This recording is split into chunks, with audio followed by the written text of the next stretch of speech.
Welcome to the exciting universe of music theory. Are you ready to learn? Then let's begin. Today we will talk about Scale 3049, Aeronyllic, which sounds like this.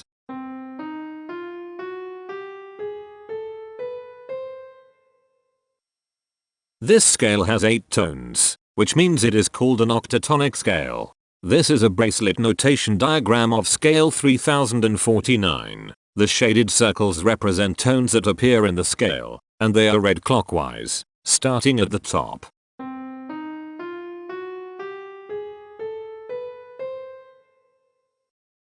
The pitch class set for this scale is 0, 3, 5, 6, 7, 8, 9, 11. The Fort class is 8, 12. This set is not prime. The structure of a scale is a description of the interval distance between each successive tone. This scale has a structure of 3 2 1 1 1 1 2 1.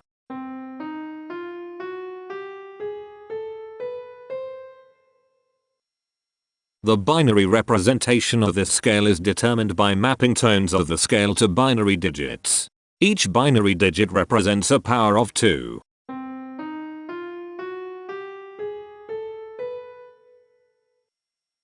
To get the scale number, we add the powers of 2 together. The powers of 2 that are present in the scale, all added together, equals 3049. That is why the scale number, in decimal, is 3049. The scale number not only enumerates the scale with a unique index, but it also literally describes the tonal content of the scale. Represented as a binary number in base 2, the scale number is 101111101001. Here are the common triads present in this scale. The diagram in the center is a graph of parsimonious voice leading between triads. There are 3 major triads. There are 3 minor triads. There is 1 augmented triad. There are 5 diminished triads. Here is a Hamiltonian path of parsimonious voice leading that uses all the triads.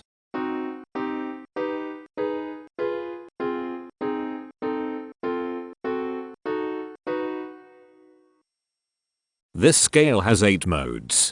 The first mode is itself. The second mode is scale 893, also known as Picrylic. It sounds like this.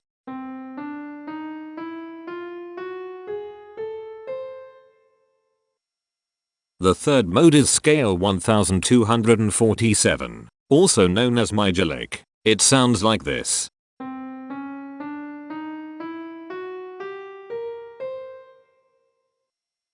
The fourth mode is scale 2671, also known as Lililic. It sounds like this.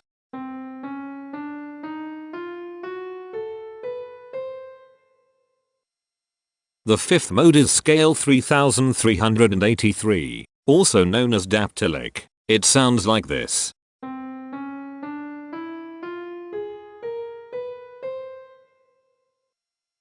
The sixth mode is scale 3739, also known as Aeronyllic. It sounds like this.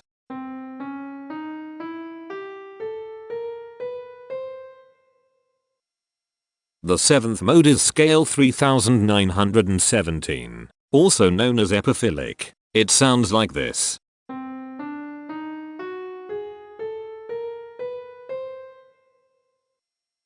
The eighth and last mode is scale 2003, also known as Lililic. It sounds like this.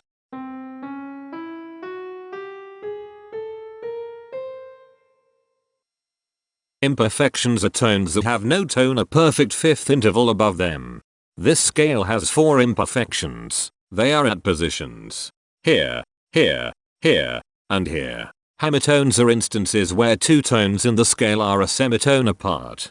This scale has 5 hemitones. They are at positions here, here, here, here, and here. Cohemitones are instances where 2 hemitones are beside each other. This scale has 3 cohemitones. They are at positions here, here, and here. The distribution spectra describes the size of each of the scale steps, which in turn describes how evenly spaced the tones are. A generic interval is how many scale steps are between one tone and another. A specific interval is how many semitones apart they are. The generic interval of one scale step comes in 3 different specific interval sizes: 1 semitone, 2 semitones, and 3 semitones. The spectrum width of this generic interval is the highest, 3, minus the lowest, 1, which equals 2. The generic interval of 2 scale steps comes in 4 different specific interval sizes: 2 semitones, 3 semitones, 4 semitones, and 5 semitones. The spectrum width of this generic interval is 3. The generic interval of 3 scale steps comes in 3 different specific interval sizes: 3 semitones, 4 semitones, and 6 semitones. The spectrum width of this generic interval is 3. The generic interval of 4 scale steps comes in 4 different specific interval sizes: 4 semitones, 5 semitones, 7 semitones, and 8 semitones.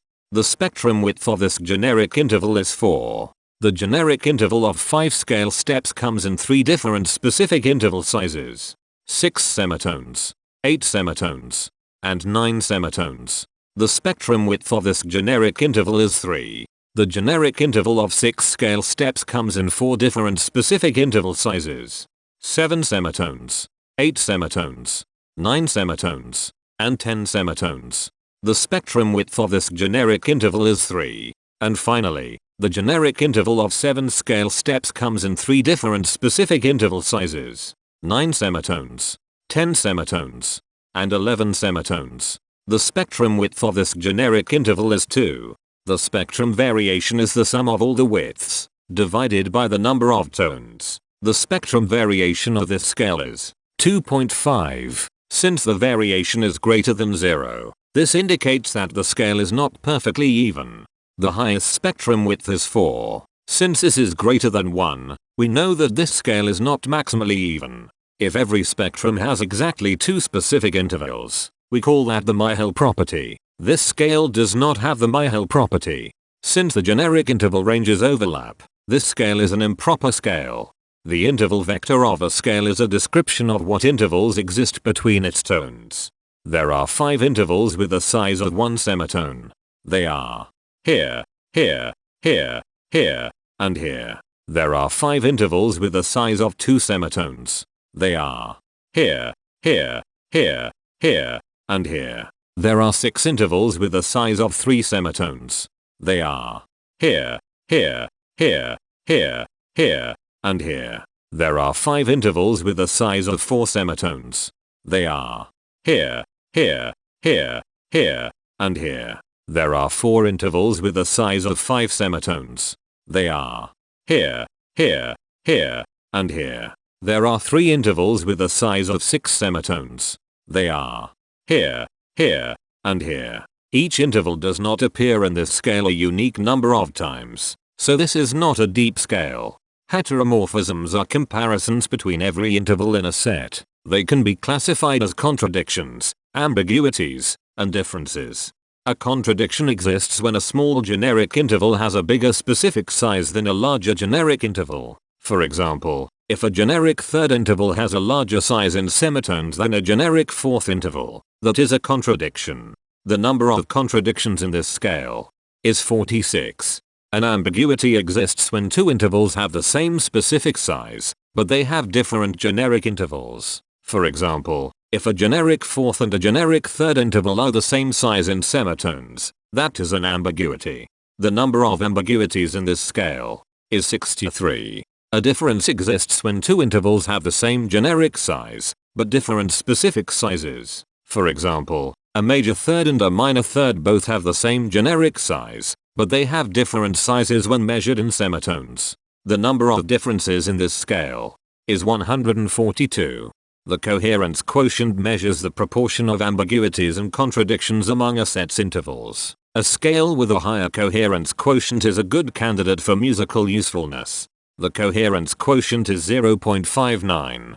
The sameness quotient measures the proportion of heteromorphic differences among a set's intervals. A scale with a higher sameness has fewer differences, so it is also a good candidate for musical usefulness.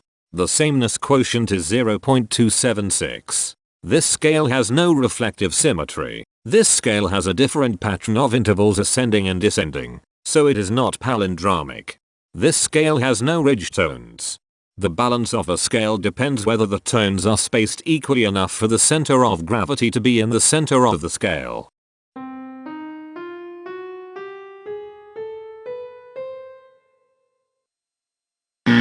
This scale is not balanced. The inverse of a scale is a mirror image. It is what you get when the sequence of intervals is reversed. The inverse of this scale is scale 763, also known as Aeronyllic. This scale is chiral. It cannot transform into its inverse by rotational transformation. This scale has no rotational symmetry. For even more detail about this scale, visit ianring.com/musictheory/scales/3049.